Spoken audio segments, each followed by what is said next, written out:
നമസ്കാരം. Strike ടോക്കറാണ്. Rahul Mamkootathil MLA യെ അനുകൂലിച്ചും പ്രതികൂലിച്ചും സാമൂഹിക മാധ്യമങ്ങളിൽ പോര്. രാഹുൽ സഭയിലെത്തിയതോടെ പോസ്റ്റുകളിൽ പലതും നേതാക്കൾക്കെതിരെയായി. ഇതിനെതിരെ മറ്റൊരു വിഭാഗം കൂടിയെത്തി.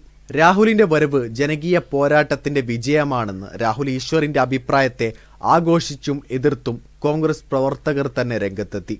2 കേസ് പോലുമില്ലാതെ ഒരാളെ തകർക്കാമെന്ന ചിലരുടെ അജണ്ടയ്ക്ക് ശക്തമായ തിരിച്ചടിയാണ് ഉണ്ടായതെന്നാണ് ഒരു വിഭാഗം അഭിപ്രായപ്പെട്ടത്.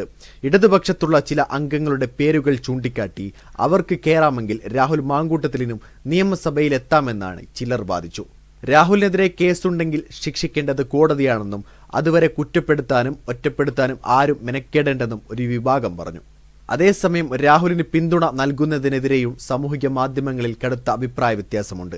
ആരോപണങ്ങളിൽ ഒന്നുപോലും രാഹുൽ നിഷേധിച്ചിട്ടില്ലെന്നാണ് ചിലർ ചൂണ്ടിക്കാട്ടുന്നത്. മുതിർന്ന നേതാക്കളെ വെല്ലുവിളിച്ചുള്ള രാഹുലിന്റെ സഭയിലേക്കുള്ള വരവിന് പിന്നിൽ ചില ഗൂഢ ഉദ്ദേശമുണ്ടെന്ന് അവർ ആരോപിക്കുന്നു. രാഹുൽ സഭയിലെത്തുമോ, രാഹുലിന്റെ തിരിച്ചുവരവ് ആഗ്രഹിക്കുന്നുണ്ടോ എന്ന തരത്തിലുള്ള ഓൺലൈൻ വോട്ടെടുപ്പുകൾ വരെ ചില അക്കൗണ്ടുകളിൽ നിന്നുണ്ടായി. രാഹുൽ മാങ്കൂട്ടത്തിൽ നിയമസഭയിൽ എത്തിയതിനെ വിമർശിച്ച് CPM DYFI നേതാക്കളുടെ പരാമർശം വാർത്തയായതിനു താഴെ വിവിധ അഭിപ്രായങ്ങളാണുണ്ടായത്.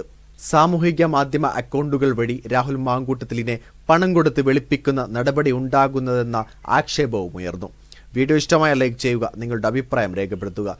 കൂടുതൽ വീഡിയോസുകൾക്കായി ഈ ചാനലോട് തന്നെ സബ്സ്ക്രൈബ് ചെയ്യുക. This is strike talker signing off.